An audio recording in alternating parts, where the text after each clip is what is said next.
بسم الله الرحمن الرحیم. السلام علیکم ملګرو. بیا هم د یوې نوې ویډیو په وړاندې کولو سره نجیب الله زیرک د پښتو ژبې یوټیوب چینل ته ښه راغلاست. خدای دې وکړي ټول به راته روغ جوړ او د صحت کلمو پر تن وي. دوستانو، دغه ویډیو د دې په اړه ده چې څنګه کولی شو که چېرته موږ په خپل کمپیوټر کې مختلف ډرایوونه ولرو یا موږ تاسو له خپل کمپیوټر سره ایکسټرنل هارډ ډیسک کنیکټ کړو او په هغه هارډ ډیسک کې مختلف ډرایوونه وي، نو څنګه کولی شو چې له دغه مختلفو ډرایوونو نه یو ډرایو جوړ کړو. یعنې زه اوس ما له خپل کمپیوټر سره یو ایکسټرنل هارډ ډیسک 1000 GB کنیکټ کړی دی. دغه 3 ډرایوونه لري. نو څنګه کولی شم له دغو 3 ډرایوونو نه یو ډرایو جوړ کړم. که غواړئ چې دغه طریقه زده کړئ نو د دې طریقې زده کولو لپاره همدغه ویډیو تر اخره راسره وګورئ. نو زه اوس د عملي کار په طرف چې څنګه کولی شو، د هغې لپاره به تاسو یوه طریقه یې دغه ده چې رایټ کلیک او بیا به لاړ شئ منیج ته، او د هغې نه وروسته به تاسو لاړ شئ ډیسک منیجمنټ ته، په دې باندې به کلیک وکړئ. او یا که چېرته دغه طریقه اوږده وه تاسو ته، نو کولی شئ وینډوز ایکس بټن پریس کړئ او ډیسک منیجمنټ باندې کلیک وکړئ. نو دې لارې تاسو هم کولی شئ چې هماغه ځای ته لاړ شئ. نو اوس دوستانو په دې ځای کې دغه لومړی کومه برخه چې دی ډیسک 0، دغه د ستاسو د کمپیوټر خپل هغه د ډیسک دی، او دا لاندې ډیسک 2 چې دی دغه هغه ډیسک دی چې هغه ما ورسره کنیکټ کړی دی، 1000 GB هارډ ډیسک دی.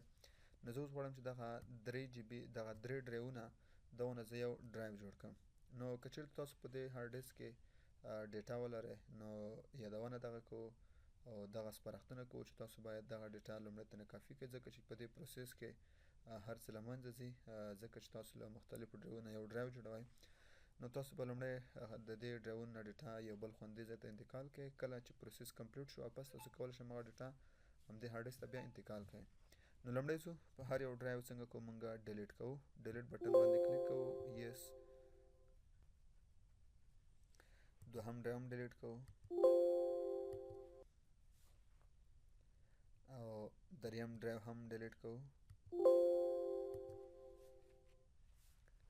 او دغه ډرایو چې دی دا هم ډیلیټ پارټیشن باندې کلیک کوو، 50 MB دی، فری سپیس، دا هم ډیلیټ کوو.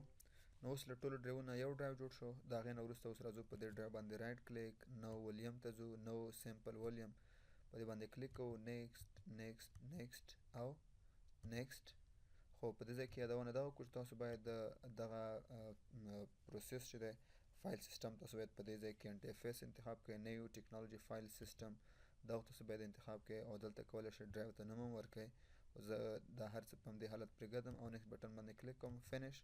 نو اوس تاسو لیدلی شئ چې زموږ له هارډ ډیسک 3 ډرایوونه چې وو له هغو څخه یو ډرایو جوړ شو. اوس تاسو کولی شئ چې لاړ شئ مای کمپیوټر ته او دلته یې وګورئ نو ډرایو 921 GB شو، 1000 GB و او پاتې سپیس هغه ریزرو شو. نو په دې طریقې تاسو کولی شئ له ایکسټرنل هارډ ډیسک که چېرته تاسو مختلف ډرایوونه ولرئ له هغو نه تاسو یو ډرایو جوړوئ. نو دغه طریقه ده.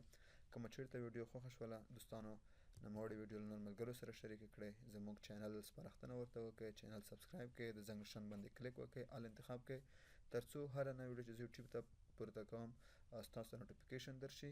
او د ویډیو په ډسکرپشن کې زموږ د ټلګرام چینل هم پروت دی، هغه لینک جوین کړئ. هلته موږ هم وخت نه وخت مهم اپډیټس پورته کوو، مختلف اپلیکیشنې پورته کوو او د اپلیکیشنو اړوند معلومات پورته کوو، تر څو ستاسو علم کې لا امپرومنټ وشي، پرمختګ وشي.